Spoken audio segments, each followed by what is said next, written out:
Ishmael. And he will be, and the epigraph is from Genesis 16:12, and he will be a wild man. His hand will be against every man, and every man's hand against him. My father fished 3 days a week. A maid helped mother clean and mend. My brother's hands stayed soft and weak, and I was sent to the cold with men. Swaddled in white coat, chin to uppers, I trained from 12 to butcher meat and dress it on enameled platters, fat tucked like toes under bound feet. Played philoctetes to foul bones, saw blue line crawl my ulnar vein, hide septic blood towards alone for antidote to purge the stain. Made green meat red with dye and grinding, saw cutting rooms break men by 50, stood behind a dumpster pissing to save time when we were busy. No angels graced that wilderness, no Wells, no Hagar, no augur sifting offal who foretold success beyond Cleaver and Block. No wonder drug for a child's mind gone tough, no acne salve to hide the blush when the father of a puppy love sniffed at the sawdust in my cuff. Roots cankered past disinfection, I gave my back to home and nation. Alien with alien vision, cancer's present, though in remission. A rusted ring bolt and long length of chain lie on the asphalt where a black dog prowls. The hairless wheel around its neck make plain, as well as spade ears, fangs, gun barrel snout, that this mailed compound long has been home.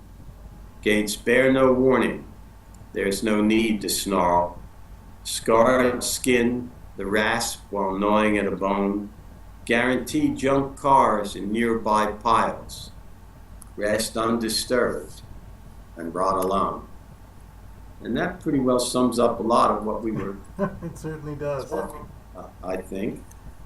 I must tell you that I look at meat very differently after reading your memoir. Particularly the changing of the color using dye. Right. Oh, well, Yeah. that's how you did it. I mean, the stuff went black. It wasn't absolutely poisonous. What you used to do, we used to call it, what the hell did we call it? We called it gunpowder. Mm-hmm. And it was some form of nitrous base, Mm-hmm. and you put it in meat as a preservative. Right. But it also turned it red, so green and black and half-spoiled meat would be freshened up. And you put it into the sausage and the hamburger, and this stuff looked terrific. And it was damn near poison. And it was illegal. You weren't allowed to do this, use this stuff. But we hid it away in the back, and we put it into the hamburger. You had to be pretty careful about how you were doing. And the other two poems that I'll read, Yeah. if I may. Please. One is about, it wasn't all roughness and terrible things, and not all the women were sad stories. And this is called Little Black Dress, which has been reprinted and broadcast a number of times. It's a very brief poem. Little Black Dress.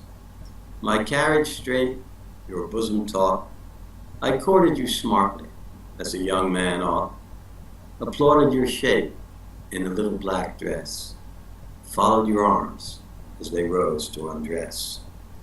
Now frames are bent, our breastwork sags, and the little black dress is gone for rags. So I court you gently, as old men must, with a shade less ardor, a bit less fuss. And the final poem I would read, let me just close this thing here. Right. The final poem I'll read is called Trade. And I think it sums up all the good things from childhood.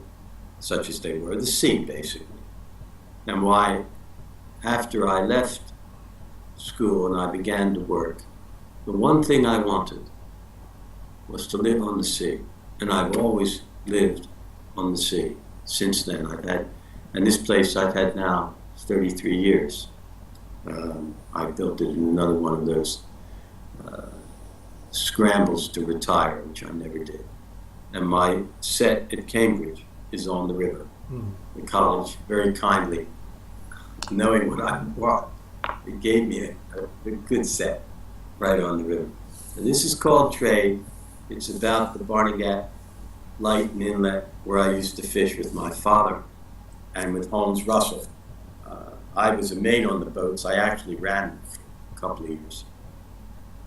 And if I'm a professional about anything, it was about fishing, as a fisherman. Trade. Barnegat Inlet is a gauntlet in the sea, where waves break on sandbars that pen a bay. An unquiet place, lethal when easterlies stand the long swells up, to lumber white-capped across the shoals and crumble in a khaki welter of seaweed, mud and spray that rolls west through the cleft Atlantic coast. Chartermen say little on the docks at dawn, standing by for parties, for mates to ready boats, from chocks, dog ports, and stone necessities, bait, ice, and beer. For copper gleam to port ahead, gulls working gore from sand-eel shoals the stripers gleam, or turns on bluefins, hours offshore. The world shrunk to compass rose. Afternoon, the wind comes up.